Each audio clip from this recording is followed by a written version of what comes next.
ओम नमो भगवते वासुदेवाय। ओम नमो भगवते वासुदेवाय। ओम नमो भगवते वासुदेवाय। मद एक बंधो मत संगी, मद गुरो मन महादना। मन निष्ठार का मद बाखे, मद आनंद नमोस्तुते। नारायणं नमस्कृत्य नरं चैव नरोत्तमं, देवीं सरस्वतीं व्यासं ततो जयमुदीरयेत्। नष्टप्रायेषु भद्रेषु नित्यं भागवत सेव्यां, भगवती उत्तम श्लोके भक्तिर्भवति नैष्ठिकी। मूकं करोति वाचालं पङ्गुलङ्घते गिरिं, यत्कृपातमहं वन्दे परमानन्दमाधवम्। कृष्णाय वासुदेवाय देवकी नंदनाय च नंद गोप कुमाराय गोविंदाय नमो नमः। नमे पंकज नाभाय नमे पंकज मालिने, नमे पंकज नेत्राय नमस्ते पंकज अग्राय। हरे कृष्ण कृष्ण कृष्ण हरे हरे, हरे राम राम राम हरे हरे। धन्यवाद माता जी, बहुत बहुत धन्यवाद। हरे कृष्ण। धन्यवाद हरे माता जी। कृष्ण।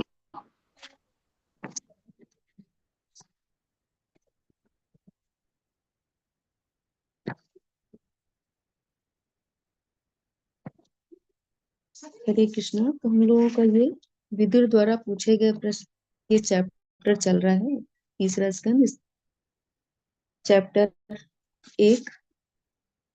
उसमें विदुर और मैत्रेय का संवाद है कि आगे प्रश्न पूछेंगे कि किस तरह के प्रश्न उन्होंने पूछे। फिर परीक्षित महाराज उसमें पूछते हैं कि सुखदेव गोस्वामी से कि संत विदुर ने मैत्रेय मुनि के बीच कहाँ और कब भेंट हुई, कैसा विचार विमर्श हुआ, वो कहाँ गए, तीर्थ यात्रा कर रहे थे तो वो कहाँ, घर उन्होंने क्यों छोड़ा, फिर घर वापस क्यों आए, इस तरह के वो प्रश्न करते हैं उनसे। फिर इसके पहले हम लोगों ने श्लोकों में देखा कि किस तरह से दुर्योधन विदुर जी का अपमान कर रहा है, अपमान करके उनको इतने अपशब्द बोलता है कि वो, ये रखेल के पुत्र को यहाँ आने के लिए किसने कहा, जबकि उसको पता है कि धृतराष्ट्र ने, उनके पिता ने ही उनको बुलाया है। और उनके लिए ऐसे शब्द कहता है कि इनको इतना बेतों से मारना है कि सिर्फ इनकी सांस रह जाए और इनको बाहर निकाल दो यहाँ से, इस तरह से अपमानित करता है। तो बिना कुछ कहे फिर विदुर जी वहां से घर घर राजमहल को सदा के लिए त्याग देते हैं। तो आज हम लोग 16वां श्लोक ले रहे हैं। 16वें श्लोक में त्याग का भी वर्णन है और योग माया महामाया किस तरह अपने कार्य करती है इसका वर्णन भी इसमें आएगा। तो जो लोग पढ़ना चाह रहे हैं हैंड रेज कर लीजिएगा। कुसुम कालिया माता जी पढ़िएगा। हरे कृष्ण माता जी। हरे कृष्ण। श्लोक नंबर 16। स्वयं धनुर्धारी निधाय मायायां भ्रातु पुरो मर्मसु ताड़ितो अपि स इत्थम इति उल्बन करण वाणे गत व्यथो यादुरुमानियाना। इस तरह अपने कानों से होकर वाणों द्वारा बेधे गए और अपने हृदय के भीतर मर्माहत विदुर ने अपना धनुष दरवाजे पर रख दिया और अपने भाई के महल को छोड़ दिया। उन्हें कोई खेद नहीं था क्योंकि वे माया के कार्यों को सर्वोपरि मानते थे। भगवान का शुद्ध भक्त ईश्वर की बहिरंगा शक्ति द्वारा उत्पन्न विषम परिस्थितियों से कभी विचलित नहीं होता। भगवत गीता 3.27 में कहा गया है, प्रकृति क्रियामाणानि गुणै कर्माणि सर्वशा अहंकार विमूढ़ आत्मा कर्ता अहम इति मन्यते। वध आत्मा बहिरंगा शक्ति के विभिन्न गुणों के प्रभाव के अंतर्गत संसार में निमग्न रहता है। मिथ्या अहंकार में डूबा हुआ वह सोचता है कि हर कार्य वह स्वयं कर रहा है। भगवान की बहिरंगा शक्ति अर्थात भौतिक प्रकृति पूरी तरह से परमेश्वर के अधीन है और बद्ध आत्मा बहिरंगा शक्ति के पूर्ण नियंत्रण में होता है। अतः बद्ध जीव पूर्णतः भगवान के नियमों के अधीन होता है, किंतु केवल मायावश वह अपने को अपने कर्मों में स्वतंत्र मानता है। दुर्योधन बहिरंगा प्रकृति के ऐसे प्रभाव के अंतर्गत कार्य कर रहा था जिसके फलस्वरूप अंत में उसका सफाया हो जाएगा। उसने विदुर के परामर्श को नहीं माना, उल्टे उन महात्मा को अपमानित किया जो उसके सारे परिवार के हितैषी थे। विदुर इसे समझते थे क्योंकि वे भगवान के शुद्ध भक्त थे। दुर्योधन के वचनों से बुरी तरह अपमानित होने पर विदुर ये देख सके कि दुर्योधन माया बहिरंगा शक्ति के वश में होने से अपने ही विनाश के पथ पर अग्रसर हो रहा है। अतएव उन्होंने बहिरंगा शक्ति के कार्यों को सर्वोपरि माना। तथापि उन्होंने ये भी देखा कि भगवान की अंतरंगा शक्ति उस विशिष्ट स्थिति में किस तरह उनकी सहायता कर रही है। भक्त सदैव विरक्त भाव से रहता है क्योंकि संसारिक आकर्षण उसको कभी तुष्ट नहीं कर पाते। विदुर कभी भी अपने भाई के राजमहल द्वारा आकृष्ट नहीं थे। वे सदैव उस राजमहल को त्याग कर भगवान की दिव्य प्रेमा भक्ति में अपने को पूरी तरह लगाने के लिए तैयार रहते थे। अब दुर्योधन की कृपा से उन्हें ये अवसर मिला था। अतः अपमान के कटु वचनों से दुखी होने की बजाय उन्होंने मन ही मन उसे धन्यवाद दिया, क्योंकि उसके कारण उन्हें पवित्र स्थान में अकेले रहने और भगवत भक्ति में लगे रहने का अवसर प्राप्त हुआ था। गत व्यथा शब्द बिना दुखी हुए यहाँ पर महत्वपूर्ण है, क्योंकि विदुर उन यातनाओं से मुक्त हो गए थे जिनसे भौतिक कार्य में बंधा हुआ प्रत्येक व्यक्ति पीड़ित होता रहता है। अतएव उन्होंने सोचा कि धनुष के द्वारा अपने भाई की रक्षा करने की कोई आवश्यकता नहीं रही है, क्योंकि उसके भाई का विनाश तो निश्चित ही है। इसलिए इसके पूर्व की दुर्योधन कोई कार्यवाही करे, उन्होंने महल छोड़ दिया। यहाँ पर भगवान की परम शक्ति माया ने अंदर से तथा बाहर से दोनों प्रकार से कार्य किया। हरे कृष्ण माता जी। हरे कृष्ण। धन्यवाद माता जी। विमला माता जी पढ़िए आगे।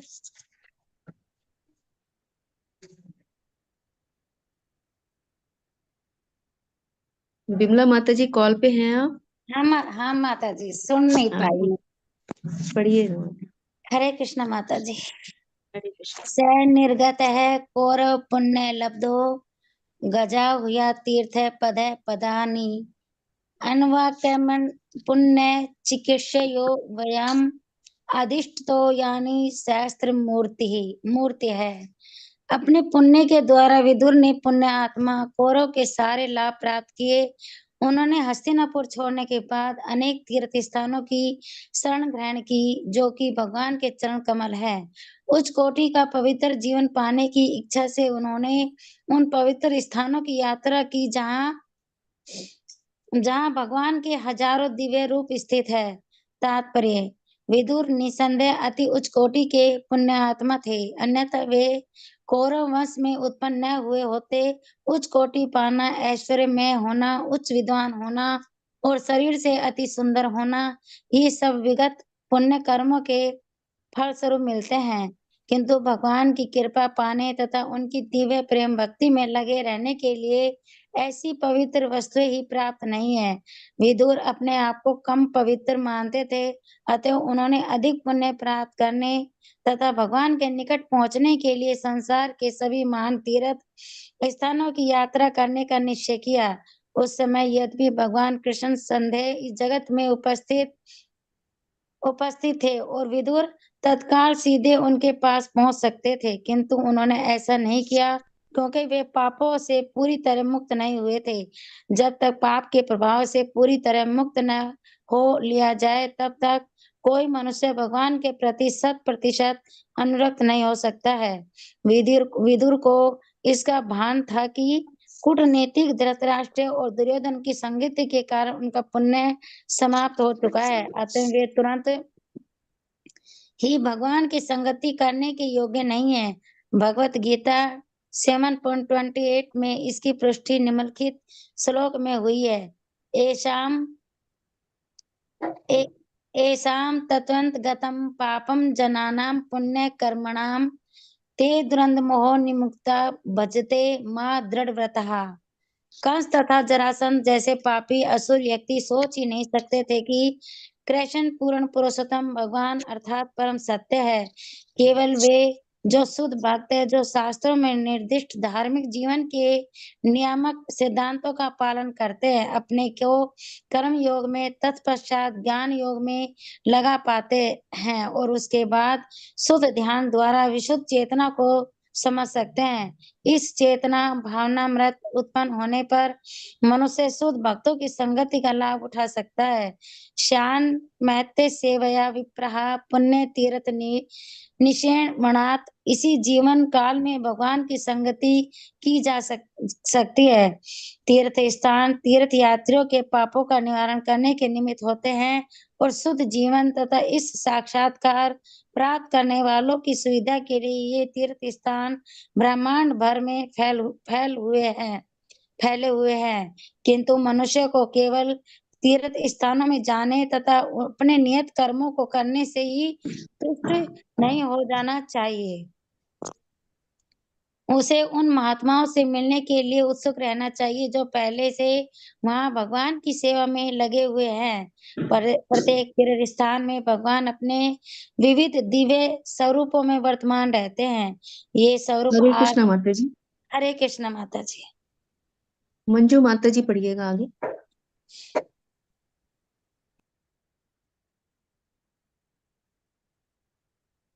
हरे कृष्णा, मंजू माता जी हैं आप? हरे कृष्णा माता जी। हाँ, हरे कृष्णा। एक सेकंड। ये 18 श्लोक माता जी ना? यहाँ से पढ़ो माता जी। ये स्वरूप अर्चा मूर्ति ये कहलाते स्वरूप हैं। अच्छा। हाँ ठीक है माता जी, ओके।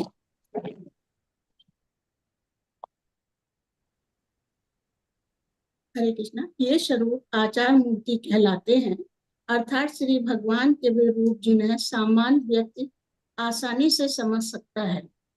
भगवान हमारी सांसारिक इंद्रियों के लिए अज्ञेय है। वे हमारी वर्तमान आंखों से देखे नहीं जा सकते, ना ही वे हमारे वर्तमान कानों से सुने जा सकते हैं। हम उस यात्रा में जितना कि हम भगवत सेवा में प्रविष्ट हो चुके हैं, या उस अनुपात में जितने कि हमारा जीवन पापों से मुक्त हुआ रहता है, भगवान का अनुभव कर सकते हैं। किंतु यद्यपि हम पापों से मुक्त नहीं रहते, श्री भगवान इतने कृपालु हैं कि मंदिर में अपनी अर्चा मूर्तियों के रूप में हमें अपना दर्शन देने की सुविधा प्रदान करते हैं। ईश्वर सर्वशक्तिमान है, अतः वे अपना अर्चा रूप प्रस्तुत करके हमारी सेवाएं स्वीकार कर लेते हैं। इसीलिए किसी को यह सोचने की मूर्खता नहीं करनी चाहिए कि मंदिर का अर्चा रूप एक मूर्ति है। ऐसी अर्चा मूर्ति नहीं अपितु स्वयं श्री भगवान होती है, और जो जिस अनुपात में पापों से मुक्त हुआ होता है, उसी के अनुसार वह अर्चा मूर्ति के महत्व को समझ सकता है। अतएव मार्गदर्शन पाने हेतु किसी शुद्ध भक्त की आवश्यकता सदैव बनी रहती है। भारतवर्ष में देश भर में लाखों तीर्थ स्थल फैले हुए हैं, और परंपरा अनुसार सामान्य व्यक्ति वर्ष की सारी ऋतुओं में इन पवित्र स्थानों की यात्रा करता है। विभिन्न तीर्थ स्थानों में स्थित कुछ अर्चा स्वरूपों का उल्लेख इस प्रकार है। श्री भगवान मथुरा में श्री कृष्ण का जन्म स्थान आदि केशव रूप में पुरी में भगवान जगन्नाथ पुरुषोत्तम के नाम से भी जाने जाते हैं के रूप में इलाहाबाद में प्रयाग में बिंद, माधव के रूप में मंदराचल में, मधुसूदन रूप में आनंदराय में वासुदेव पद्मनाभ तथा जनार्दन के रूप में विष्णु कांची में विष्णु रूप में तथा मायापुर में हरि के रूप में विराजमान है। ब्रह्मांड भर में श्री भगवान की ऐसी करोड़ों अर्चा मूर्तियां हैं। इन समस्त अर्चा मूर्तियों का सारांश श्री चैतन्य चरितामृत में इस प्रकार दिया हुआ है। सर्वत्र प्रकाशे तारा भक्ते सुख दिते, जग तेरे अधर्म नाश धर्म स्थापिते। श्री भगवान ने अपने आप को ब्रह्मांड भर में इस तरह फैला रखा है जिससे भक्तों को आनंद मिले, सामान्य जनों को अपने पापों से निवारण करने की सुविधा प्राप्त हो तथा संसार में धर्म की स्थापना की जा सके। हरे कृष्णा माता जी। आगे पढ़ू माता जी? नहीं माता जी, रुकते हैं यहीं पे। हरे कृष्णा, धन्यवाद माता जी। तो उनके घर त्यागने का वर्णन अब यहाँ पर है कि अब वो इसको किस तरह से ले रहे हैं। तो यहाँ पर जो भावार्थ में लिख रहे हैं, किस तरह अपने कानों से होकर बाणों द्वारा बेधे गए और अपने हृदय के भीतर मर्माहत विदुर ने अपना धनुष दरवाजे पर रख दिया और अपने भाई के महल को छोड़ दिया। उन्हें कोई खेद नहीं था, क्योंकि वे माया के कार्यों को सर्वोपरि मानते थे। तो वो विदुर जी भगवान के शुद्ध भक्त थे, तो वो जो भगवान की शक्तियों के क्रियाकलाप है उनको वो अच्छी तरह से समझ भी रहे थे। तो जो भी भगवान की जो बहिरंगा शक्ति है, तो उनके द्वारा उत्पन्न जो भी परिस्थितियां हैं उनसे वो विचलित भी नहीं हुए। तो इसके लिए भगवत गीता का श्लोक भी ले रहे हैं कि प्रत्यय प्रत्यय क्रियमाणानि गुणः कर्माणि सर्वशः अहंकार विमूढ़ात्मा कर्ता हम इति मनते। तो जो बद्धात्मा है वो बहिरंगा शक्ति, तो यहाँ पे दुर्योधन के लिए कह रहे हैं यहाँ पर कि वो जो सारे कर्मों को करता है वो अपने आप को ही मान रहा है, और जो मिथ्या अहंकार में डूबा हुआ है वो यह सोच रहा है कि वो सारे कार्यों का कर्ता वो स्वयं बन गया है। वो अपने आप में ही सर्वश्रेष्ठ समझ रहा है अपने आप को। तो जो भगवान की बहिरंगा शक्ति है वो भी भगवान की ही शक्ति है और उन्हीं के अंतर्गत कार्य कर रही है। जैसे माया अध्यक्ष प्रकृति सुयते साचराचरण, भगवत गीता में भगवान कह रहे हैं ये बहिरंगा शक्ति जो है ये प्रकृति मेरी ही अध्यक्षता में कार्य कर रही है। तो जो बद्ध जीव भी है वो भी पूर्णतः से भगवान के नियमों के ही अधीन रहता है, किंतु माया का प्रभाव है, ये जो भौतिक संदूषण है उसके उसके प्रभाव में आकर के वो अपना जो वास्तविक स्वरूप है उसको भूल जाता है और बहिरंग शक्ति के प्रभाव के अंतर्गत वो कार्य करता रहता है।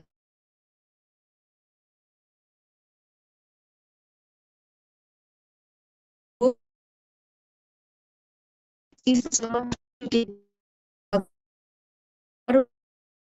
को नहीं माना और बल्कि उनको पकड़ने के लिए आदेश दिया था कि इनको पकड़ लो। तो इस तरह से विदुर इस चीज को समझ गए थे कि उन्होंने भगवान का ही अपमान किया है, तो ये इनका तो विनाश निश्चित ही है। तो वो इस चीज को समझ करके उन्होंने जो दुर्योधन ने अपमान किया उनका, उससे भी वो प्रभावित नहीं हुए, बल्कि अंतर ही अंतर वो अंदर ये वो एक खुश भी हुए कि चलो ये जो इनका कारण है, जो कारण बन रहा है, ये भगवान की इच्छा से हो रहा है और अब मुझे ये अवसर देना चाह रहे हैं कि मैं उनकी भक्ति में संलग्न हो पाऊं। तो ये जो माया का प्रभाव है बाहरी रूप से दुर्योधन को है कि वो बाहरी रूप से वो कटु वचन कह रहा है, और आंतरिक रूप से योग माया अपना प्रभाव विदुर जी पर है कि वो अंदर से वो उनको प्रकाशित कर रही हैं कि वो अब भगवान की सेवा में निमग्न हो। तो जो बहिरंगा शक्ति का कार्य है वो भगवान से दूर ले जाने का कार्य है, और जो अंतरंगा शक्ति है वो हमको भगवान के करीब लेकर के जाती है। इसलिए यहाँ पर अब विदुर जी बिल्कुल भी दुखी नहीं हुए कि वो, क्योंकि वो पहले ही जब इस तरह के कार्य हो रहे थे कि जब दुर्योधन द्रौपदी को अपमानित कर रहा, उनको 13 वर्ष का वनवास दिया गया, लाक्षागृह की घटना, तो ये सब विदुर जी को हालांकि को परेशान करती थी कि ये सब चीजें ठीक नहीं हो रही हैं। और चूंकि वो महामंत्री थे और इन चीजों को वो रोक नहीं पा रहे थे, तो वो अपने आप को भी दोषी मानते थे कि उनके रहते हुए ये सब कार्य हो रहा है। तो वो चाहते तो थे राजमहल को त्यागना, लेकिन चूंकि वो जो धृतराज थे उनके साथ भी उनका संबंध था, उनके से स्नेह था उनके प्रति भी, तो वो छोड़ नहीं पा रहे थे घर को। तो इस तरह जब उनके यहाँ दुर्योधन ने उनका अपमान किया, तो दुखी होने के बजाय वो मन ही मन उसको धन्यवाद देते हैं कि भगवान की ऐत की कृपा हुई, और अब मैं ये सब छोड़ करके राजपाट छोड़ करके मैं जंगल में जा करके भगवान का सानिध्य प्राप्त करूंगा, उनकी भक्ति करूंगा। इस तरह से जो शुद्ध भक्त होते हैं विपरीत परिस्थितियों से भी विचलित भी नहीं होते और उसको भगवान की सेवा में निमग्न रखते हैं। उसको ये मानते हैं कि अब मैं ज्यादा से ज्यादा भगवान की सेवा कर पाऊंगा। तो उन्होंने धनुष बाण भी रख दिया। धनुष बाण, क्योंकि वो क्षत्रिय कुल में जन्म हुआ था उनका, भले ही शूद्र माता से हुआ था जन्म, लेकिन उनको पूरे जो राजपाट का जो भी सुख सुविधाएं थी वो सब कुछ उनको प्राप्त थी, और धनुष वगैरह भी उन्होंने सीखा था चलाना कि जब भी जरूरत पड़े तो वो अपने भाई की रक्षा कर पाए। लेकिन अब वो यहाँ पर देख रहे हैं कि दुर्योधन जो अपने कर्मों के आधार पर ही पूरे परिवार को वो विनाश की ओर ले जा रहा है, तो अब इसका कोई कार्य नहीं है, कोई इसका यूज नहीं है, तो वो उसको वहीं पर छोड़ करके निकल जाते हैं। 17वें श्लोक में बता रहे हैं कि अपने पुण्य के द्वारा विदुर ने पुण्यात्मा कौरवों के सारे लाभ प्राप्त किए। उन्होंने हस्तिनापुर छोड़ने के बाद अनेक तीर्थ स्थानों की शरण ग्रहण की जो भगवान के चरण कमल हैं।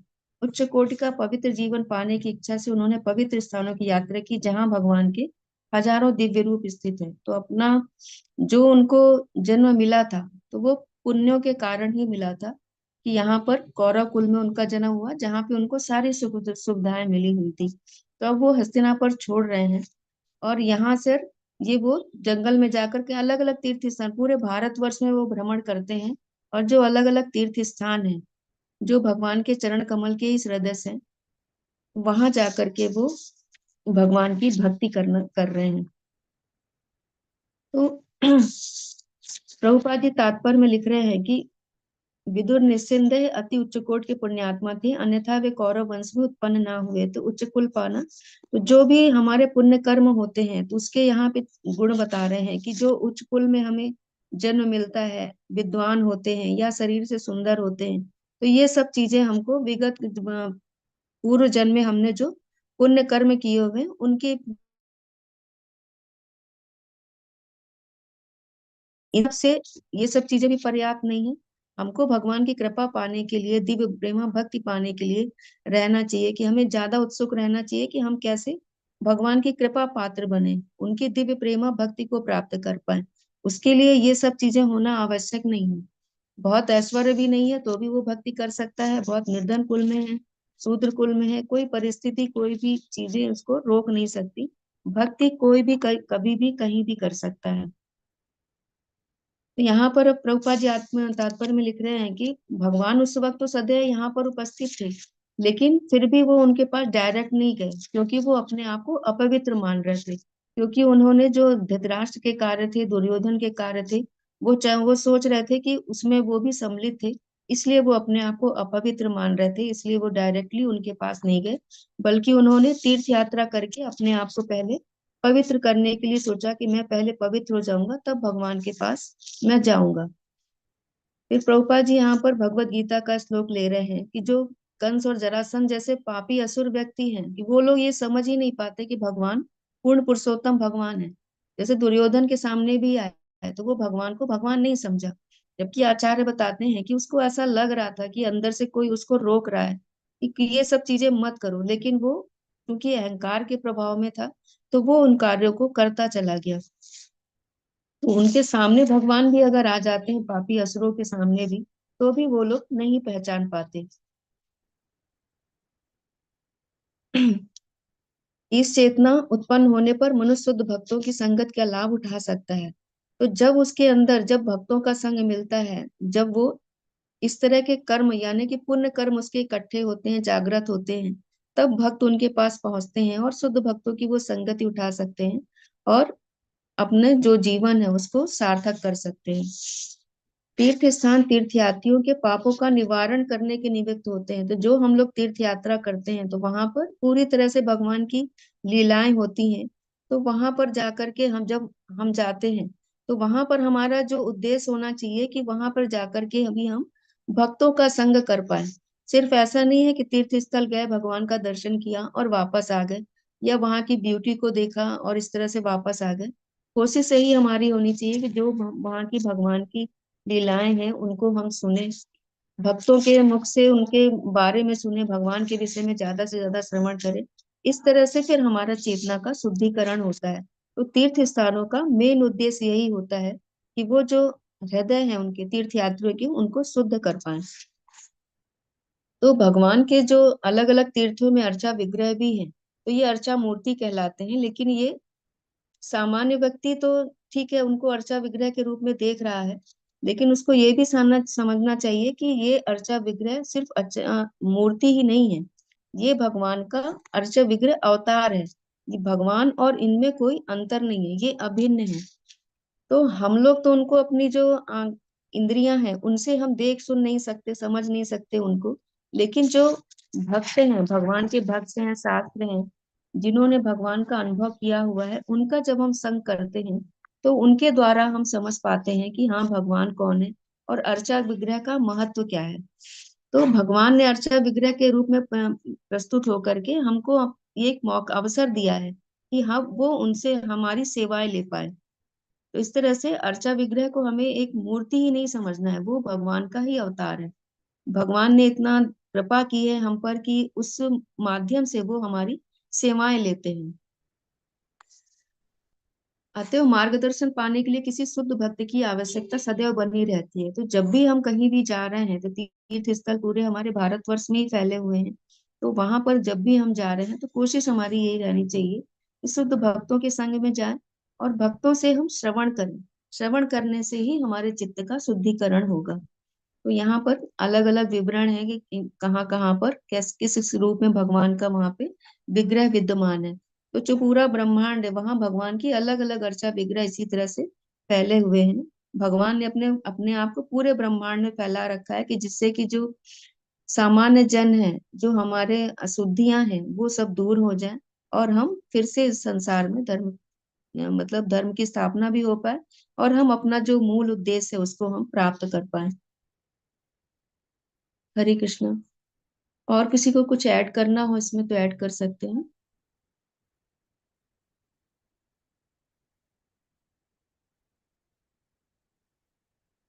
तो फिर हम लोग आगे बढ़ेंगे। गौर जगन्नाथ प्रभु जी, आपने हैंड रेस किया हुआ है। माता जी मैं ही हूँ। अच्छा, ठीक है माता जी, पढ़िएगा। ठीक है माता जी, श्लोक आप पढ़ लीजिए। अच्छा। पुरेषु मेरे को पुण्यो याद नहीं है वैसे। भवनाद्रिपुञ्जे स्वपङ्क्तो येषु सरित्सरसु अनन्तलिङ्गे समलङ्कृतेषु चचार तीर्थयतनेष्वनन्यः। हरे कृष्णा माता जी। हरे कृष्णा। वे एकमात्र कृष्ण का चिंतन करते हुए अकेले ही विविध पवित्र स्थानों यथा अयोध्या, द्वारका तथा मथुरा होते हुए यात्रा करने निकल पड़े। उन्होंने ऐसे स्थानों की यात्रा की जहाँ की वायु, पर्वत, बगीचे, नदियां तथा झीलें शुद्ध तथा निष्पाप थी और जहाँ अनंत के विग्रह मंदिरों की शोभा बढ़ाते हैं। इस तरह उन्होंने तीर्थ यात्रा की प्रगति संपन्न की। तात्पर्य श्री प्रभुपाद जी के द्वारा भगवान के अर्चा रूपों को नास्तिक जन मूर्तियां मान सकते हैं, किंतु विदुर या उनके अन्य अनेक सेवक ऐसा नहीं मानते। भगवान के स्वरूपों का उल्लेख यहाँ पर अनंत लिंग के रूप में हुआ है। भगवान के ऐसे रूपों में असीम शक्ति होती है जो स्वयं भगवान जैसी ही होती है। अर्चा की शक्तियां अर्चा की शक्तियों तथा भगवान के साकार रूपों की शक्तियों में कोई अंतर नहीं होता है।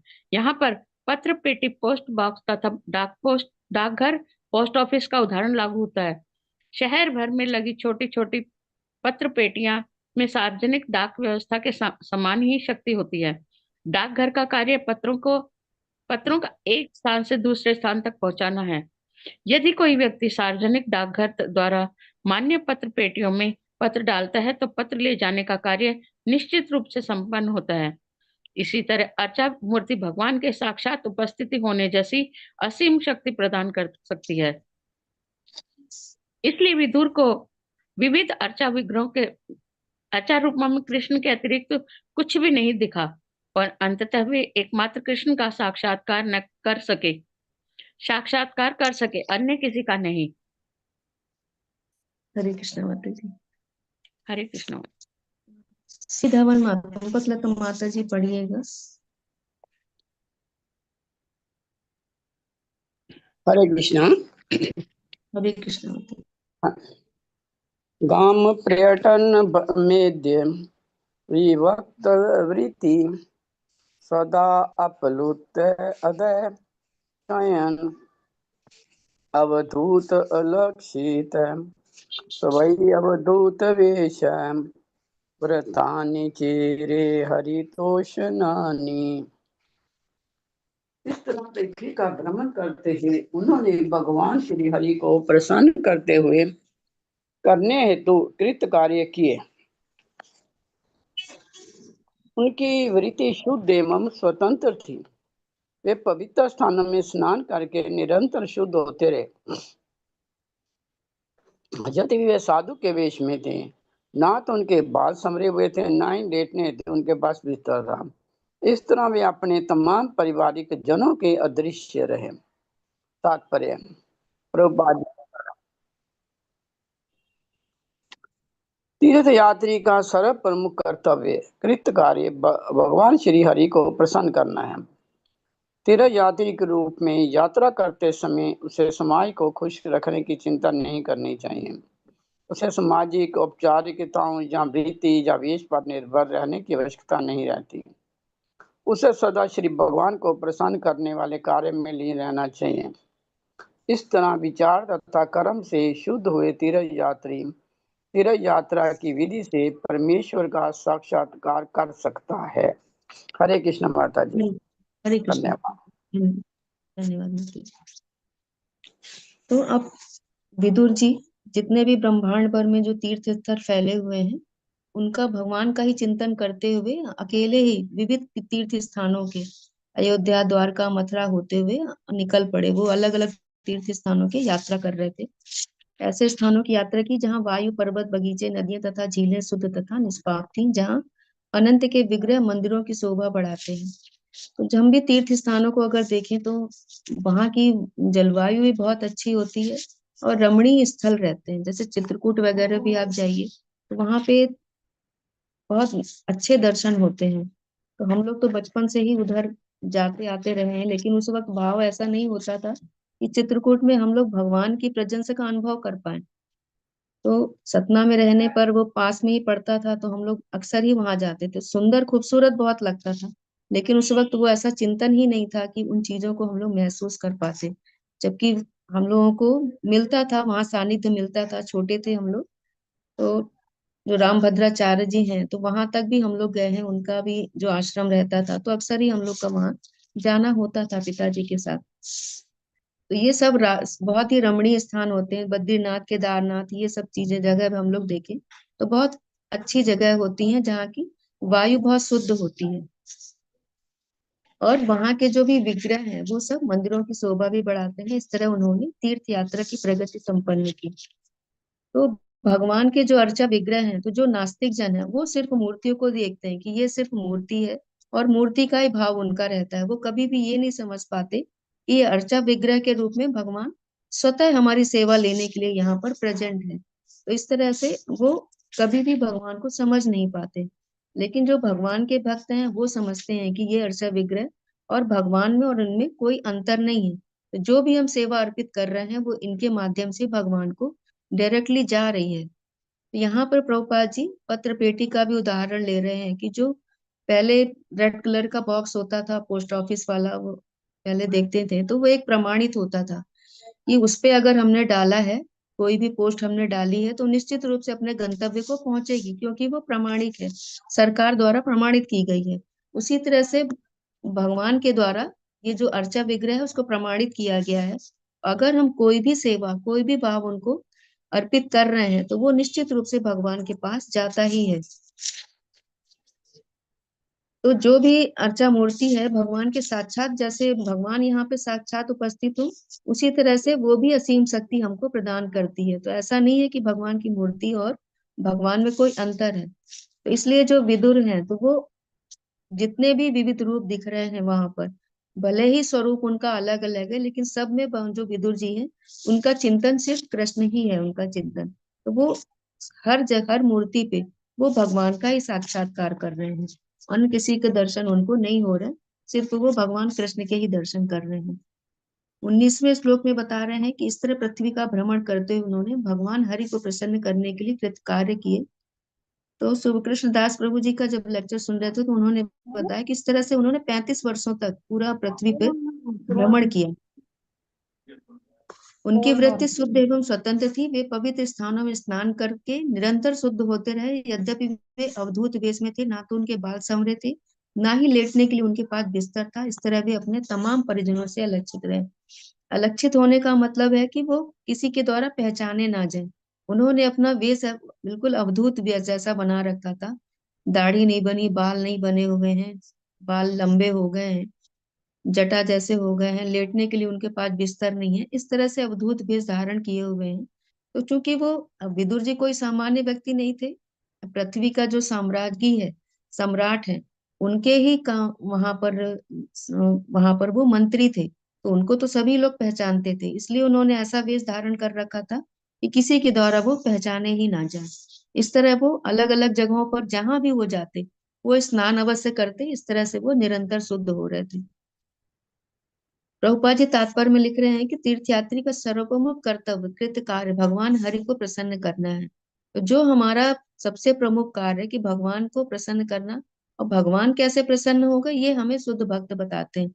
इसलिए हमें शुद्ध भक्तों का ही संग ज्यादा से ज्यादा करना चाहिए। हमें तीर्थ यात्रा करते हुए समाज की प्रसन्नता, की समाज कैसे खुश होगा, समाज हमें देखकर क्या करेगा, तो ये सब चीजों की हमें परवाह नहीं करनी चाहिए।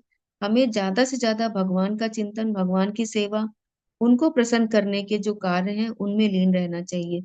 तो इस तरह से जब हमारे विचार तथा कर्म हमारे शुद्ध होंगे तो फिर हम भगवान का साक्षात्कार कर पाते हैं। तो जैसी ये तीर्थ यात्रा है वैसा ही हमको भी बताया जा रहा है कि हम लोग भी एक यात्रा ही कर रहे हैं। तो जो हमारा जन्म है और मृत्यु है उसके बीच का जो जीवन है उसमें ही हम यात्रा ही कर रहे हैं। तो उसमें तमाम लोग आ रहे हैं, जा रहे हैं, तो हम उसमें आसक्त नहीं होना चाहिए। हमें अपने परिवारिक जनों पे, समाज पे या अपने शरीर से किसी चीज से आसक्त नहीं होना, क्योंकि ये एक यात्रा का एक पड़ाव है। यहाँ से फिर हमें दूसरी यात्रा के लिए निकलना है। इस बात को हमें समझते हुए जिस तरह से ट्रेन में हम लोग सफर करते हैं, ये ट्रेन में हजारों लोग मिलते हैं, तमाम तरह के लोग मिलते हैं, तो वहां से हम लोग कुछ समय के लिए मिले फिर हम लोग विस्मृत हो जाते हैं, फिर हमें उनका याद भी नहीं रहता। उसी तरह से हमें इस समाज में भी रहना है कि भगवान का निरंतर स्मरण करते रहें, अपने कर्तव्यों का भी पालन करते रहें, और बाकी किसी चीज से भी हमें आसक्त नहीं रहना है। हरे कृष्णा। किसी और को कुछ ऐड करना हो तो ऐड कर सकते हैं। हरे कृष्णा माता जी। हरे कृष्णा। माता जी मेरा प्रश्न है कि ये विदुर जी ने 32 साल जंगल में बिताए, तीर्थों में बताए। माता जी 35 वर्ष जो उन्होंने बताया, सुखदास दास प्रभु जी ने, उन्होंने ये बताया कि अलग अलग तीर्थ स्थानों में जाते रहे, वो कहीं एक जगह रुके नहीं। नहीं नहीं रुके तो नहीं, वही तो मैं कह रही हूँ कि 32 साल उन्होंने गुजारे बाहर, जी जी। मगर ये युद्ध हुआ 18 दिन। तो उस युद्ध वक्त हुआ। तो अभी तो वहां पे भूमिका ही बन रही थी, वो तो घूमते ही रहे ना, तो बाद में आते हैं वहां पर। वो तो नहीं वही लौटते तो तो। काफी समय हाँ बाद युद्ध समाप्त हो जाता है, और हाँ धृतराष्ट्र, भीम इनके पांडवों के साथ रहते हैं, तो कई वर्षों के बाद फिर वो आते हैं। हाँ, वही जगह कई वर्षों के बाद आते हैं। अभी आएगा गलत। माता जी, आगे आगे ये 20वें श्लोक में आएगा, विवरण आएगा इसी का, कि वो कब अच्छा, लौटते मतलब हैं।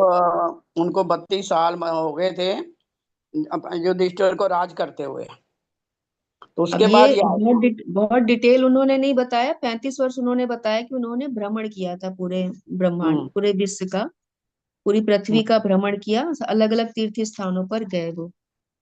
हम्म।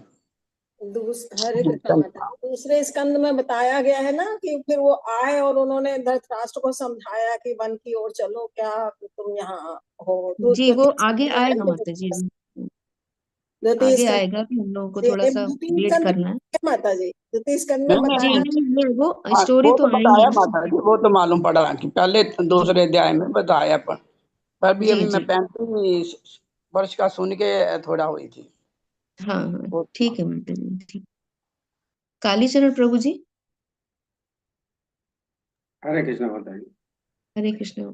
इत्थं प्रव्रजन् भारते वर्षं कालेन यावद् गतवान् प्रभासं तावक्षसासक्षितिमेकचक्रामेकात् पत्रामजितेन पार्थः। अर्थ इसका, इस तरह जब वे भारतवर्ष की भूमि में समस्त तीर्थ स्थलों का भ्रमण कर रहे थे तब वे प्रभास क्षेत्र गए। उस समय महाराज युधिष्ठिर सम्राट थे और वे सारे जगत को एक सैन्य शक्ति तथा एक ध्वज के अंतर्गत किए हुए थे। अभी सभी साधक लोग थोड़ा सा श्लोक संख्या 15 पे जाएं थोड़ी देर के लिए, अगर उनके पास किसी के पास किताब है तो श्लोक संख्या इसी वाले में 15 पे जाएं। उसमें इनका दुर्योधन के द्वारा बहुत अपमान किया गया है, यहाँ तक कि उनको रखेल पुत्र भी कह दिया गया, और अपमानित करने के साथ साथ यहाँ तक कह दिया गया है इनसे, विदुर जी से, कि इनको इतना मारा पीटा यानी प्रताड़ित किया जाए कि केवल सांस मात्र चलती रह जाए, बाकी इनको जितना प्रताड़ित किया जाए उतना करें। ऐसा दुर्योधन ने वहीं पे आज्ञा दे दी अपने सैनिकों को। 16वें श्लोक में आता है कि वो इसमें दुर्योधन से अपमानित होने के बाद तुरंत महल से बाहर निकल गए और वहां महल के दरवाजे पर जो उनके हाथ में धनुष था उसको रख करके बस वहां से चल दिए। यह माता जी 2-3 मिनट का समय मिलेगा मुझे क्या? जी प्रभु जी। एक्चुअली ये प्रसंग उस समय का है जब महाभारत अभी तक शुरू हुआ ही नहीं है और बहुत सारे ऋषियों मुनियों ने, यहाँ तक जो जंगल वगैरह में रह रहे थे उन ऋषियों मुनियों ने, व्यास ने, भीष्म पितामह ने और द्रोणाचार्य, इवन उनके दुर्योधन के माता पिता ने बड़ी नम्रता के साथ दुर्योधन को समझाया कि बेटा मान जाओ, तुम युद्ध मत करो। उसी संदर्भ में ये काका विदुर जी ने भी उन्हें समझाया, तब गुस्सा के मारे उनको ये बुरा भला कहा और ये सारी बातें जो अभी 15 और 16वें श्लोक में थी वो सब घटनाएं घटित हुई। उसी समय से वो युद्ध से अलग होकर, यानी युद्ध अब तो लड़ने की जरूरत ही नहीं है उनको, क्योंकि अपमानित कर दिया तो आगे बढ़ने की जरूरत नहीं है। तो क्या हुआ कि अपना वो जो है अपने क्षेत्रों में तीर्थ करने के लिए अलग जगह निकल गए। उनको युद्ध से कोई लेना देना नहीं रहा, हस्तिनापुर से कोई लेना देना नहीं रहा। तो उसमें बताया गया है कि अयोध्या गए, मथुरा गए, द्वारका गए। उसके बाद प्रभास क्षेत्र, प्रभास क्षेत्र में समझ पा रहा हूँ कि बहुत सारे साधकों की जानकारी में नहीं होगा। आजकल जिसको हम लोग सोमनाथ कहते हैं उसके आसपास के क्षेत्र को प्रभास क्षेत्र कहा जाता है। तो वो घूमते फिरते इधर उधर से प्रभास क्षेत्र, पहले पास में द्वारका है वहां गए और वहां दर्शन वगैरह जैसा कि पिछले श्लोकों में कहा गया वहां गए। उसके बाद में घूमते घामते सोमनाथ की तरफ, यानी कि जो प्रभास क्षेत्र कहा गया है वहां पर वो गए। उसी समय का वर्णन वो ये भी करते हैं कि महाराज युधिष्ठिर, एक्चुअली प्रभास क्षेत्र जाने से पहले सारा युद्ध हो चुका है। महाभारत में जो कुछ अंत होना था वो सब कुछ हो चुका है। उसके बाद 30-35 या 32 साल तक भगवान श्री कृष्ण भी अपने क्षेत्र में रहे, उन्होंने अपने राजकार्य किए। बाद में ये युद्धवंशी लोग जो है आपस में लड़ मरे थे, वो कथाएं शायद आपको मालूम होंगी। और वो इतना विनाश हो चुका है कि वहां पर यदुवंशी भी नहीं रहेंगे। उसके बाद तब वहां पर प्रभास क्षेत्र में ये गए हैं काका विदुर जी, तब इसका ये बातचीत करते हैं कि महाराज, और दूसरा कि युद्ध में आप जैसे मालूम है कि बहुत सारे लोग भारत के बाहर के आसपास के क्षेत्र के बहुत सारे राजा लोग सेनाओं से मारे जा चुके हैं। अतः इस समय तक जब महाराज युधिष्ठिर राजा हैं तो उस समय उनका विरोध करने के लिए एक तो कोई बचा ही नहीं, विरोध करेगा कौन? और हस्तिनापुर बहुत पहले से इतना मतलब बलिष्ठ राज्य रहा है कि उनका विरोध ना तो काशी नरेश कर पाए, जिनकी 3 पुत्रियां जबरदस्ती भीष्म उठा लाए थे, और गांधारी को मात्र उसके गांधारी जी के पिता से कह करके कि मेरे पुत्र को जो अंधा है उसके लिए तुम्हारी पुत्री को मैं चाहता हूं, तो सुबल गांधारी के पिताजी भी इसका विरोध नहीं कर पाए और गांधारी का उससे विवाह कर दिया। उसका प्रतिशोध होते होते 18 दिन का महाभारत हुआ और सर्वनाश हुआ। उसके बाद में ये सारे लोग मारे गए। उस समय की घटना ये बता रहे हैं कि महाराज युधिष्ठिर सम्राट थे और सारे जगत को एक सैन्य शक्ति तथा एक ध्वज के अंतर्गत किए हुए थे। अर्थात उस समय महाराज युधिष्ठिर का विरोध करने वाला आसपास का कोई राजा बचा ही नहीं जो उनका विरोध करे, और पहले से सर्वशक्तिमान ये राष्ट्र था इसलिए कोई विरोध नहीं करता था। अतः युधिष्ठिर उस समय जो है चक्रवर्ती राजा के रूप में माने जाते थे, जैसा कि श्लोक संख्या 20 में बताया गया है। हरे कृष्ण माता जी। हरे कृष्ण। धन्यवाद प्रभु जी। तो इसका तात्पर्य नहीं पढ़ा गया है, तो तात्पर्य है 5000 से अधिक वर्ष पूर्व जब संत विदुर तीर्थ यात्री के रूप में भ्रमण कर रहे, पृथ्वी का भ्रमण कर रहे थे, तो इंडिया भारतवर्ष के नाम से विख्यात था, जैसा कि आज भी है। विश्व इतिहास भूतकाल के 3000 वर्षों से अधिक का क्रमबद्ध विवरण नहीं दे सकता, किंतु उसके पूर्व सारा संसार महाराज युधिष्ठिर के ध्वज एवं सैन्य शक्ति के अधीन था और वे संसार के सम्राट चक्रवर्ती राजा थे। तो ये प्रभु जी ने जो क्लियर कर दिया कि किस तरह से वो पूरे विश्व के चक्रवर्ती सम्राट थे। तो आज के समय में संयुक्त राष्ट्र में सैकड़ों हजारों ध्वज फहराते हैं, किंतु विदुर के समय भगवान कृष्ण अर्थात अजित की कृपा से केवल एक ध्वज था। तो यहाँ पर जब प्रभुपाद जी वहां गए, संयुक्त राष्ट्र गए, तो वहां पर वो बाहर खड़े हो गए संयुक्त राष्ट्र के, तो बोले कि ये अगर संयुक्त राष्ट्र है तो यहाँ पर इतने सारे ध्वज क्यों लहरा रहे हैं और दिन प्रतिदिन ये ध्वज बढ़ते क्यों जा रहे हैं? ध्वज तो एक होना चाहिए, अगर संयुक्त है तो एक ही ध्वज होना चाहिए, और एक ही ध्वज के नीचे पूरा विश्व भी होना चाहिए। तो प्रभुपाद जी उसको पॉइंट आउट करते हैं। तो विदुर के समय भी जो भगवान थे तो भगवान की कृपा ही थी कि पूरा जो राज्य था तो पूरा एक छत्र के नीचे ही है। तो भगवान की, कृष्ण की कृपा अगर हम लोग प्राप्त करें हैं तो विश्व अगर उसका अनुयायी बनता है तो एक छत्र के नीचे हो सकते हैं। तो जैसे कि अब प्रभुपाद जी इसमें एक एग्जाम्पल भी देते हैं, जैसे हम प्रकार है, प्रकार बिंदु करके उससे कितने भी सर्किल बनाए तो वो अलग अलग सर्किल नजर आते रहे। किंतु अगर हमने केंद्र बिंदु को अलग कर दिया तो वहां से तो जितने ही जो हमने सर्किल बनाएंगे वो दूसरे को काटते रहेंगे। उसी तरह से चूंकि हमारे केंद्र बिंदु अलग अलग है, स्वामी का दावा सब लोग कर रहे हैं, हर इंसान स्वामी बनना चाह रहा है। तो अगर भगवान को ही हम स्वामी मान करके उनके अनुसार कार्य करेंगे, एक सेंटर होगा, उनके छत्र छाया के नीचे हम सब आ जाएंगे, तो फिर किसी तरह का द्वेष नहीं होगा, ईर्ष्या नहीं होगी, लड़ाई झगड़े नहीं होंगे। इस तरह से फिर पूरे समाज में, पूरे विश्व में शांति की स्थापना हो सकती है। तो भगवान कृष्ण की कृपा प्राप्त करना होगा और केवल वही भगवान ही है जो विश्व को एक विश्वव्यापी राष्ट्र बनाने में सहायक हो सकते हैं।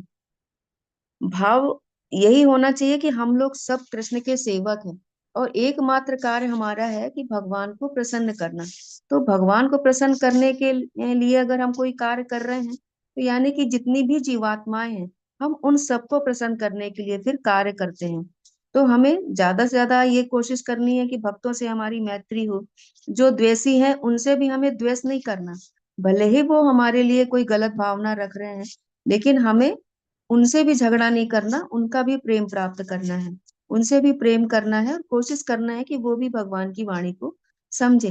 तो भगवान का संरक्षण के बगैर हम लोग एक नहीं हो सकते, एक ध्वज के नीचे हम लोग नहीं आ सकते। और इस तरह आज जो विश्व के हालात दिख रहे हैं कि हर जो जगह है, हर जगह वो स्वामी बनने की चाहत हो रही है, इसलिए लड़ाई झगड़े भी बढ़ रहे हैं यहाँ पर। हरे कृष्णा।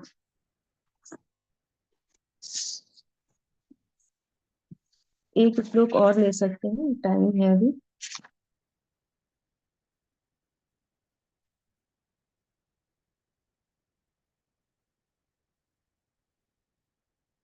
पंकज बख्शी माता जी पढ़िएगा। हरे कृष्ण माता जी। हरे कृष्ण। शुश्राव सुहृदि निष्टि वनम यथा वेणु ज हिसम शयम संस्प्रद स्पर्ध्या दग्ध मथानुशोचन सरस्वतीम प्रत्याज्ञाय तूष्णीम। प्रभास तीर्थ स्थान में उन्हें पता चला कि उनके सारे संबंधी उग्र आवेश के कारण उसी तरह मारे जा चुके हैं जिस तरह बांसों के घर्षण से उत्पन्न अग्नि सारे जंगल को जला देती है। इसके बाद वे पश्चिम की ओर बढ़ते गए जहां सरस्वती नदी बहती है। तात्पर्य, कौरव तथा यादवगण दोनों ही विदुर के संबंधी थे। विदुर ने बंधु घाती युद्ध के फल स्वरूप उनके सर्वनाश का समाचार सुना। जंगली बांसों के घर्षण की तुलना आवेशपूर्ण विक्षुब्ध मानव समाज से करना उपयुक्त है। संपूर्ण संसार की तुलना जंगल से की गई है। जंगल में घर्षण के कारण किसी भी क्षण आग भड़क सकती है। जंगल में कोई आग लगाने नहीं जाता, किंतु बांसों के बीच संघर्षण मास से अग्नि उत्पन्न हो जाती है जो सारे जंगल को जला डालती है। इसी तरह सांसारिक मेरा तेरा रूपी महत्तर जंगल में माया के द्वारा मोहित वध आत्माओं के उग्र आवेश के कारण युद्ध रूपी अग्नि लग जाती है। ऐसी सांसारिक अग्नि संतों की कृपा रूपी बादल के जल से ही बुझाई जा सकती है। जिस तरह जंगल की आग केवल बादल से बरसने वाली वर्षा से बुझाई जा सकती है। हरे कृष्णा माता जी। आगे पढ़ो। नहीं माता जी, बस यही रुकेंगे, ठीक है। हरे कृष्ण। धन्यवाद हरे माता जी। तो जब विदुर जी प्रभास तीर्थ में पहुंचे तो उनको पता चला कि सारे जो संबंधी थे उनके उग्र आवाज से कारण उसी तरह मारे जा चुके हैं जिस तरह बांसों के घर्षण से उत्पन्न अग्नि सारे जंगल को जला देती है।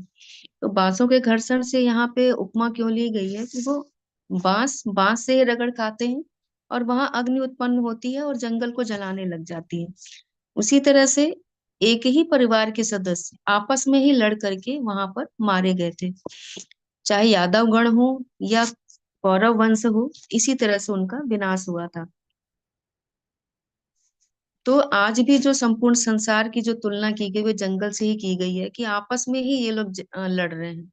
इस संसारिक जो अपने आप को शरीर मान रहे हैं, और स्वामित्व का जो दावा है, उसी के कारण सब लड़ाई झगड़ा होता है, कि वो अपने आप को ही स्वामी मानते हैं और दूसरे की कोई भी भावना की कद्र नहीं है। तो ये जो बद्धात्माओं का उग्र आवेश है, उसी के कारण ये जो संसार है पूरा वो जल रहा है। और संत जो है वो कृपा करते हैं, वो बताना चाहते हैं लोगों को कि ये सांसारिक अग्नि कैसे बुझेगी। वो भगवान की शरण में आना है, भगवत श्रवण करना है, भगवत गीता का श्रवण करना है। तो जब हम इन चीजों का श्रवण करते हैं, तो जो हमारे अंदर स्वामित्व का एक भाव है, जो हमारे अंदर आगे बढ़ने की चाहत है, जो एक अग्नि है हमारे अंदर, उस पे जो संत है वो उनकी वाणी जब हमारे कानों के माध्यम से जाती है, तो उसमें वो बादल का ही कार्य करती है, उसको शांत करती है। इस तरह से इस श्लोक में बताया है कि जो बांसों का घर्षण है, तो हम लोगों के ही है, आपस में ही हम लोग लड़ झगड़ रहे हैं।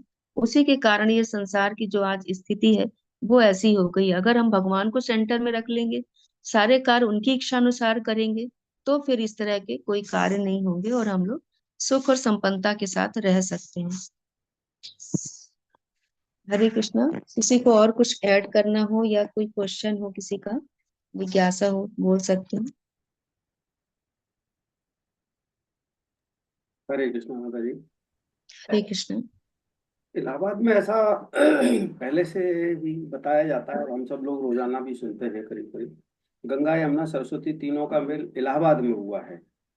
और यहाँ पर श्लोक संख्या 21 में बताया जा रहा है कि प्रभास क्षेत्र से आगे बढ़ते हुए विदुर जी इसके पश्चात इसके बाद वे पश्चिम की ओर बढ़ते गए, जहाँ सरस्वती नदी है। यानी कि सोमनाथ या प्रभास क्षेत्र जहाँ बताया गया है, वो द्वारिका बताई जा रही है, वो भारत के पश्चिम में है। और नदी का संगम इलाहाबाद में, जो कि पूर्वोत्तर इस हिस्सा कहा जाए, वहां पर है। तो ये कुछ विरोधाभास सा लग रहा है। हाँ, आपके हिसाब से लग रहा है प्रभु जी, तो ठीक है। अगर किसी को पता हो तो वो बोल सकता है। क्योंकि अगर सरस्वती का उद्गम हम लोग देखें तो ये बद्रीनाथ के उधर पहाड़ियों की तरफ से ही आता है ये जल, कृष्ण सरस्वती माता नदी जी। का। हरे कृष्णा। माता हाँ जी, हाँ। प्रभासित में भी संगम है। हम लोग गए थे द्वारकापुरी और सोमनाथ जी के, तो वहां पर भी हमने स्नान किया था। हमें अभी ठीक से याद नहीं है कि कौन कौन सी नदियों का संगम, लेकिन हाँ, वहां पे नदी संगम मिलती है। है। हाँ, गोमती नदी मिलती है वहां जा करके। हाँ हाँ हाँ। गोमती लखनऊ में है। नहीं, हाँ, वहां भी लखनऊ उधर से। भी है। हाँ, हम्म, ये लखनऊ से जाकर के वो द्वारका में ही मिलती है। वहाँ वहां के समुद्र में जाकर के मिलती है। हम्म। हाँ, गोमती तो आगे चल के ये गंगा में मिल जाती है। गोमती उधर नहीं जाती। गोमती का ढलान जो है उधर है, बंगाल की तरफ, बिहार की तरफ। नहीं प्रभु जी, ये तो हम लोग वहां गए थे ना, तो वो बताया ही था वहां पर हम लोगों को। है सोमनाथ में मैं भी गया हूँ। समुद्र का स्थान है जहाँ पर कोई नदी मिलती है, जैसा कभी किसी माता जी ने चेक बताया। कर लेंगे प्रभु हाँ, इसको वो हम। उस जगह लोग अभी जाते हैं तो बहुत। स्नान करते हैं। मैं भी करके आया हूँ उस जगह पे, सोमनाथ के जी पास। जी। जी जी। नदी का नाम नहीं बताया है उस समय। खैर, जो भी होगा, ठीक है, मान लीजिए। हरे कृष्णा माता जी, जो सरस्वती है वह स्वर्ग रोहन से ऊपर से आती है। हाँ, इसका उद्गम स्थान वहीं पे बताया गया है, हाँ बद्रीनाथ के जो पर्वत है। हाँ, माड़ा उधर गांव में ऊपर। हम लोग गए थे, माड़ा गांव में, जहाँ पर वेद व्यास जी ने और गणेश जी ने महाभारत हम्म, लिखी थी। वो हम्म, गुफाएं वहां बनी हुई हैं, उसी के पास में सरस्वती नदी बहती है। तो जो हम्म, चट्टान है, काफी बड़ी चट्टान है वहां पे, उसके उस पार सरस्वती नदी का जो पानी है वो हम्म, बहुत तेज आवाज कर रहा है। और जैसे ही इस पार आता है वो बिल्कुल शांत हो जाता है। तो ऐसा कहा हम्म, जाता है गणेश जी ने उनको श्राप दिया था कि ये शांत हो जाए। तो वो बहुत ही मतलब देखने में ही नजर आता है कि एक बस एक जो चट्टान है उसके इस पार और इस पार, तो आप देखेंगे तो खुद भी आश्चर्य लगता है कि वहां से इतनी तेज आवाज आ रही है और इधर आने पर वो बिल्कुल भी शांत हो जा रही है। वो विलुप्त हो गई थी ना, पाताल में चली हाँ, गई थी जब श्राप दिया था तो हाँ तो वो, विलुप्त हो गया। हाँ है, हाँ विलुप्त अवस्था में ही है। लेकिन मतलब हाँ आश्चर्य भी लगता है ना कि इस तरह के जो श्राप है जो हम लोग पढ़ रहे हैं अपने शास्त्रों में, तो उनका प्रमाण हमको वहां पर मिल रहा है। क्योंकि गणेश जी ने बहुत बार कहा था ना कि वो लिख रहे हैं कि आप शांत होकर निकलो, शांत शांत हो होकर। जाओ, हाँ वो उनको शांत, नहीं हाँ माने थे ना, वो लिख नहीं पा रहे थे। लिख वो नहीं पा रहे गुफाएं भी वहां बनी हैं, हम लोग गए थे वहां, दर्शन भी किया वहां गुफाओं का, और सरस्वती नदी के भी दर्शन किए। हम बद्रीनाथ तक गए हैं पर ऊपर मान नहीं गए। माड़ा गांव है, माड़ा माड़गांव में गाँव। है। चलो प्रभु की जो मर्जी है, बढ़िया बढ़िया होता है। जी जी माता जी, हर इच्छा हरि की। हाँ हाँ हाँ, हरे कृष्णा। हरे हर कृष्ण। हाँ, हमने ऐसा सुना था कि व्यासदेव ने दिया था शाप। व्यासदेव भागवतम लिख रहे थे गणेश जी से, तो उन्हें डिस्टर्ब हो रहा था उनके आवाज से, तो उन्होंने शाप दिया कि आप आवाज बंद कर दो। फिर ऐसा। हरे कृष्णा। हाँ ठीक है माता जी। हरे कृष्णा माता जी। हरे ये कृष्ण। प्रश्न उठा, जिज्ञासा है मन में कि व्यास जी ये वही है ना जो इनके पुत्र थे, मछली वाली कौन सी देवी थी वो, अरे सत्यवती। सत्यवती, हाँ ये उन्हीं के पुत्र है ना, ये वही जी वाले जी, व्यास है या अलग है कोई व्यास? ये वही है, वही है प्रभु माता जी। तो मतलब महाभारत लिखने के पहले ही ये तो बहुत पहले हुए हैं, और कृष्ण का अवतार या ब्रह्मा जी के मानस पुत्र भी कहलाते हैं, तो हर जगह अलग अलग व्याख्याएं मिलती हैं। तो ब्रह्मा जी के मानस पुत्र भी हैं, नारद जी के उनके पिता भी हैं, सुखदेव मुनि के, और सत्यवती के पुत्र भी हैं, और ये मतलब इसके बाद तक इनके जब पिंड हुआ गांधारी के, वहां भी पिंड को उन्होंने 100 पुत्रों में बदला, तो ये मतलब लंबा जीवन जीते रहे और घर का काम जी सत्यवती। माता जी, जैसे जैसे हम ऊर्ध्व लोकों को गमन करते हैं वहां पे हमारी उम्र बढ़ती जाती है। तो ये तो व्यासदेव जी तो तपलोक में थे, जो ना उनके ब्रह्मा जी के तो पुत्र ही थे, तो ये तो सत्यलोक में थे, तपलोक में अपनी तपस्या कर रहे हैं। तो इन लोगों की तो आयु बहुत लंबी है, हम लोग तो गणना नहीं कर पाएंगे ना उनकी। जब ब्रह्मा जी की आयु तो इतनी लंबी है, चलिए उनसे कुछ कम होगी, लेकिन फिर भी उनकी गणना हम लोग नहीं कर सकते हैं, इतनी लंबी आयु है उनकी। तो व्यास ऋषि जी तो अभी भी हैं ना, हाँ तपस्या कर रहे हैं। ऐसा कहते हैं कि व्यासदेव जी हाँ तो हमेशा से हैं। हाँ, तो कल की अवतार में वो कल की भगवान के गुरु बनेंगे। जी जी, सुना, ऐसा सुना है हमने, ऐसे अभी हमने अपने प्रभुपाद जी के या इस्कॉन में हमने ऐसा नहीं सुना है, इसलिए हम बहुत सारी बहुत प्रमाण रूप से नहीं बोल कहानियां हैं। सकते। तो कहानियां माता हर जी युग में अलग अलग हो जाती हैं। हाँ जी। माता जी मेरा प्रश्न ये था कि जब ये ब्रह्मा जी की पुत्र हैं, तो ये सत्यवती माता से पुत्र माता कैसे कहलाती है? हाँ, उसको बताती हूँ। और ऋषि पराशर से, सत्यवती और ऋषि पराशर उनके, हाँ ऋषि पराशर से इनका। हाँ ब्रह्मा जी तो के उनसे, माता पुत्र कई भी तो तो हैं, कहलाते हैं। अवतार ही तो हैं, भगवान के अवतार हैं। हाँ वो अवतार ही है भगवान के। जी, पराशर ऋषि और सत्यवती मत्स्य गंधा जब वो थी तब इनका जन्म हुआ था। जी जी, माता जी, अरे उनके वो एक तो जन्म का हम लोग विवरण नहीं दे सकते। वो उनके पुत्र थे, वो मानस पुत्र हैं वो उनके, लेकिन फिर वो अवतार भी लेते हैं, तो ऐसा नहीं है कि वो एक ही बार जो जन्म हुआ उसका विवरण है यहाँ पर। जी हाँ, इसी इसी संदर्भ में मैं पूछ रही थी कि क्या ये अलग अलग व्यास जी हैं, नाम एक है नहीं, लेकिन। व्यास जी तो एक ही है माता जी। माता जी, वो जन्म जो सत्यवती थी वो मत्स्य जी कन्या थी। जी, जी जी। मत्स्य तो कन्या थी, हाँ, और वो, हाँ तो नाव में ही वो उनको मिले थे पराशर ऋषि, और वहां से उनका जन्म हुआ था। तो पराशर ऋषि ने वहीं से उनके साथ प्रार्थना की थी कि इस वक्त शुभ घड़ी है, शुभ घड़ी है, तो मैं मुझे आपसे एक पुत्र चाहिए। चाहिए है जी। हाँ, तो उन्होंने कहा कि नहीं, इधर सूर्य है, ये है। उन्होंने सूर्य को ढक दिया, मगर उन्होंने बच्चा पैदा किया।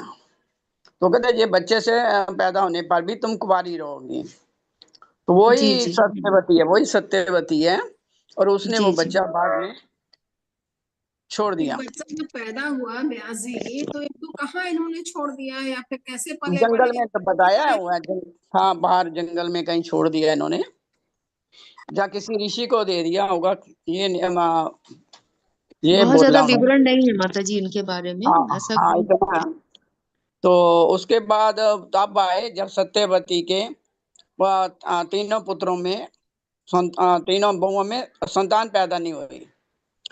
तो जब यहाँ शांतनु जी की डेथ हो गई, तो इन्होंने फिर भीष्म पितामह को अपना वही वही जिंदगी का कंफ्यूजन सच है, बताया। कई जगह व्यास जी आते हैं, हर जगह तो वही नहीं, कंफ्यूजन है कि ये हाँ कहाँ से शुरू हुआ है हाँ और कहाँ तक चला है। मान लीजिए ये तो हाँ, ठीक है। वो ही बता रही हूँ ना। तब जी शांतनु जी को बुलाया गया। शांतनु जी की डेथ होने के बाद इनकी जो हाँ तीनों बेटों की शादी हुई। हाँ तो शादी होने के बाद संतान नहीं हुई।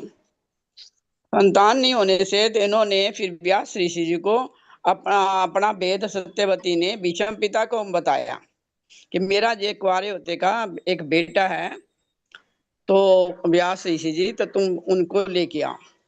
तो तब ये जमाना था कि जो बच्चा है आप अपन देवर से भी पैदा कर सकते हो। तो उस टाइम ये कानून था, पर अभी नहीं है, अभी नहीं कर सकते आप। तो उनको बुलाया, बुलाया तो जब दृष्ट इसकी अंबिका गई। जी, पर उस समय ऐसा मान्य था, तो कर्ण को भी माना जाना चाहिए, लेकिन कर्ण को नहीं माना हाँ, गया। नहीं माना। तो वो उसकी बीवी जो थी ना, अंबिका धृतराष्ट्र की माँ, आंखें बंद कर जब लेने लगे। हाँ, उसके पास आई तो वो डर गया, डर गई तो उसने आंखें बंद कर ली। तो आंखें बंद करने से ये धृतराष्ट्र अंधा पैदा हुआ। जब पांडु की माँ आई तो वो उनको देख के डर गई और पीली हो गई, तो उनको पांडु रोग हो गया। हाँ और जब दासी आई विदुर जी की, वो बड़ी खुश आई, उसको कोई फर्क नहीं पड़ा। तो वे विदुर जी हुए, क्योंकि विदुर जी तो विद्वान है, तो उनको उन्होंने बोला कि तुम्हारा बेटा बहुत विद्वान होगा। ऐसे ये आए तीनों बच्चे जो है ना, वो व्यास ऋषि जी के हैं। इस प्रथा को नियोग प्रथा कहा गया, नियोग प्रथा। नियोग प्रथा, जी हाँ, नियोग प्रथा। हाँ, नियोग प्रथा मतलब आगे ऐसे नहीं होते थे बच्चे, कुछ होता होगा विधि विधान उनका। जैसे कुंती ने भी कर्ण और युधिष्ठिर देवताओं हाँ से प्राप्त किए, ये नियोग विधि भी नहीं है और वैसे भी पैदा होने वाली विधि भी नहीं है। पर ये महाभारत की कथाएं ऐसा कंफ्यूज करती हैं कि क्या है। क्या पता इनका क्या क्या हुआ ऊपर। पहले हर युग में अलग माता अलग जी कहानी आती है, हर सत्य युग का में दौर अलग था अलग। उस वक्त। माता जी वो ये सब चीजें तो सत्य का दौर था, तो बहुत शुद्धता बहुत थी वहां पर उस वक्त। शुद्धता बहुत थी। हाँ, हम आज के परिवेश के हिसाब से उन चीजों को हम लोग नहीं प्रमाण समझ सकते कि वो उस वक्त कैसी चीजें घटित हुई थी। शास्त्र है और जो गुरुजन हमको बता रहे हैं उन पे ही हमें श्रद्धा जी रखनी है और विश्वास नहीं, करना है। श्रद्धा रख रही हूँ माता जी, मान भी रही हूँ, पर ऐसा अपनी बुद्धि और आज के जमाने के हिसाब से वो मेल नहीं खाते है, ये बात सच है। जी जी, बस बस यही है ना कि हमें आज के समय मम्मी के, काफी आज जल्दी का वो होता है। परिप्रेक्ष्य जो है उसके हिसाब से नहीं सोचना है। जी जी बिल्कुल सही। हरे जी, कृष्ण। नियोग ऐसे ही नहीं था, नियोग के कुछ नियम थे, उन नियमों का पालन करना बहुत जरूरी था। और आप अगर कभी समय देंगे, मुझे 2-4 दिन पहले बताएंगे, तो मैं इसमें डिटेल एक जानकारी सब लोगों को दे सकता हूँ नियोग प्रथा पर। इसके नियम तभी। याद नहीं रखनी तो रखी, नहीं तो खा लें तो गंद। Sorry sorry sorry. Hare Krishna. ठीक है, फिर अब लेट हो रहा है, जी। 11 मिनट ऊपर हो गए हैं। हम लोग हरे कृष्ण महामंत्र और वैष्णव प्रणाम मंत्र बोल के मीटिंग एंड करेंगे। हम करते हैं। हरे कृष्णा कृष्णा कृष्णा हरे हरे, हरे राम राम राम हरे हरे। कल्पतरुभ्यश्च कृपा सिन्धुभ्य एव च पतितानां पावनेभ्यो वैष्णवेभ्यो नमो नमः। श्रील प्रभुपाद की जय। सभी वैष्णव भक्त वृंद की जय। निताई गौर प्रेमानंदी हरि हरि बोल। श्री राधा रमण बिहारी की जय। जय। हरे धन्यवाद कृष्ण। माता जी। जयप्रकाश प्रभु जी, कल आपकी टर्न है ना? कृष्णा। हरे कृष्णा माता जी, हाँ मालूम है। जी ठीक है। हरे कृष्णा। सभी को दंडवत प्रणाम। धन्यवाद। राम। हरे कृष्णा।